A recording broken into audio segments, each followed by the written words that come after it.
En las montañas rocosas y solitarias de Colorado, una joven camarera desaparece sin dejar rastro. Su cuerpo es encontrado semanas después en una tumba poco profunda, sin evidencia que apunte a su asesino. La policía está ciega. 9 meses más tarde, una niña de 12 años aparece muerta en el mismo lugar aislado. 2 víctimas, un solo hombre y un secreto digital que lo condenaría.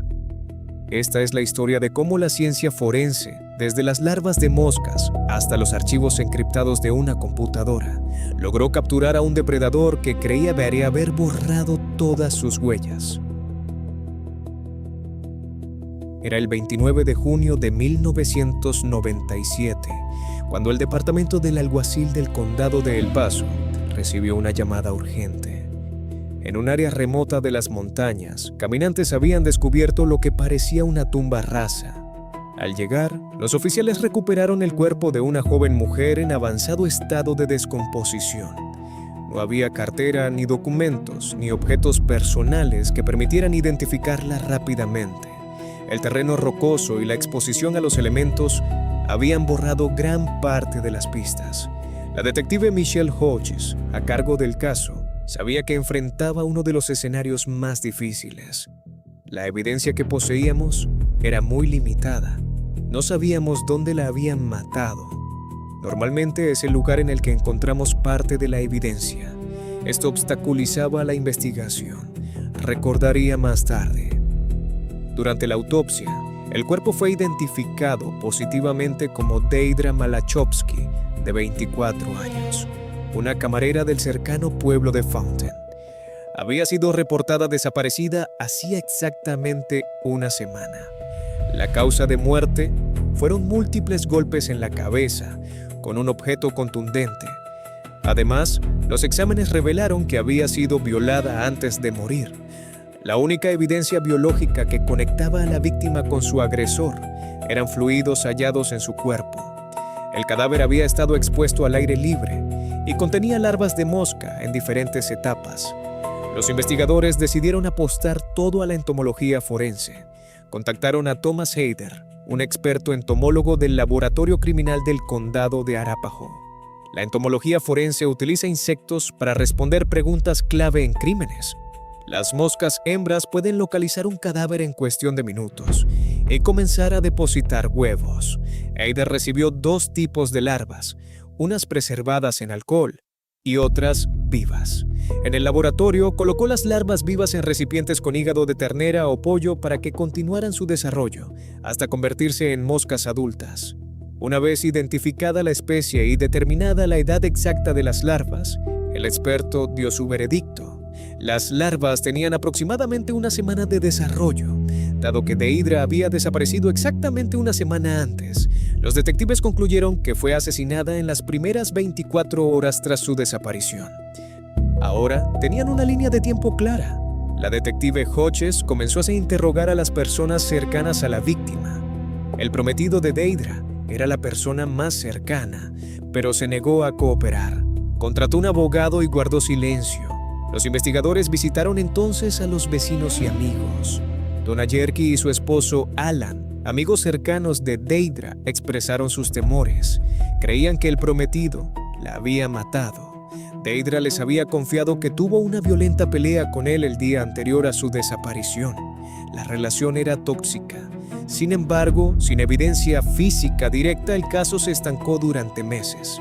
Todo cambió 9 meses después, en marzo de 1998. Otro cuerpo fue hallado en las montañas. Esta vez se trataba de Danielle Bonfield, una niña de solo 12 años. Estaba vestida pero descalza. Sus zapatos aparecieron a pocos metros. No había heridas visibles externas, pero el cuerpo estaba a más de 32 kilómetros de su casa. Era imposible que hubiera caminado esa distancia por el terreno agreste. Alguien la había transportado.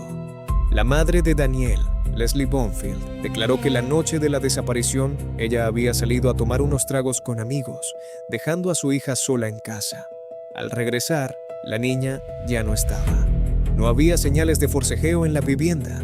Los detectives rastrearon las llamadas realizadas desde la casa de los Bonfield esa noche.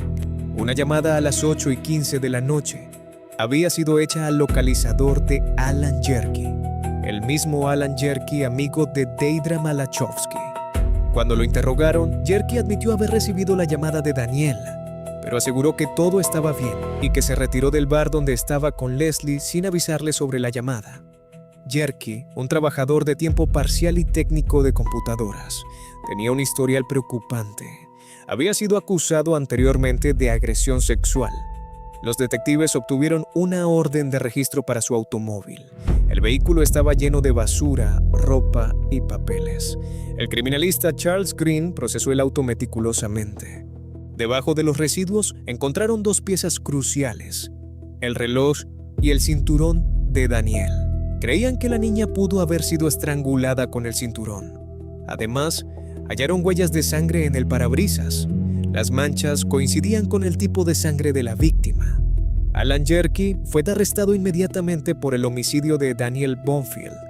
Con Jerky bajo custodia, los investigadores tomaron muestras de sangre y ADN. Los resultados fueron contundentes. Coincidían con los fluidos biológicos hallados en el cuerpo de Deidre Malachowski 9 meses antes. Confrontado con la evidencia, Jerky admitió haber tenido relaciones con Deidre, pero insistió en que fueron consentidas días antes del asesinato. Necesitaban más. Volvieron a revisar el automóvil de Jerky. Entre cientos de discos y CD-ROMs había material que parecía inofensivo, pero la informática forense abriría la puerta definitiva. El especialista John San Agustín enfrentó el desafío: decenas de discos y un archivo encriptado llamado Mis Pecados. Tras un arduo trabajo, San Agustín logró obtener la contraseña Ayuda de Dios.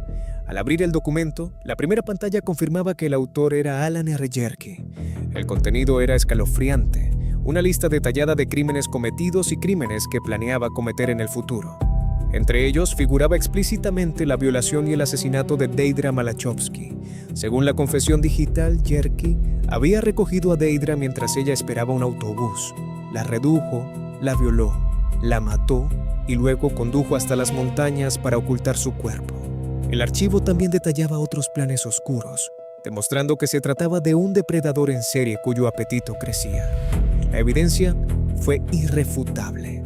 Enfrentado con su propia confesión escrita, Alan Jerky se declaró culpable de los asesinatos de Deidre Malachowski y Daniel Bonfield. Fue condenado a cadena perpetua sin posibilidad de libertad condicional. Gracias a la entomología forense que estableció el tiempo de muerte, al análisis meticuloso del vehículo y, sobre todo, al poder de la computación forense que reveló sus secretos más oscuros, la justicia llegó para dos familias destrozadas. Alan Jerky creyó que sus crímenes quedarían enterrados en las montañas y en el silencio de sus discos. Nunca imaginó que sus pecados serían los que lo entregarían. Los criminales más inteligentes dejan siempre un rastro.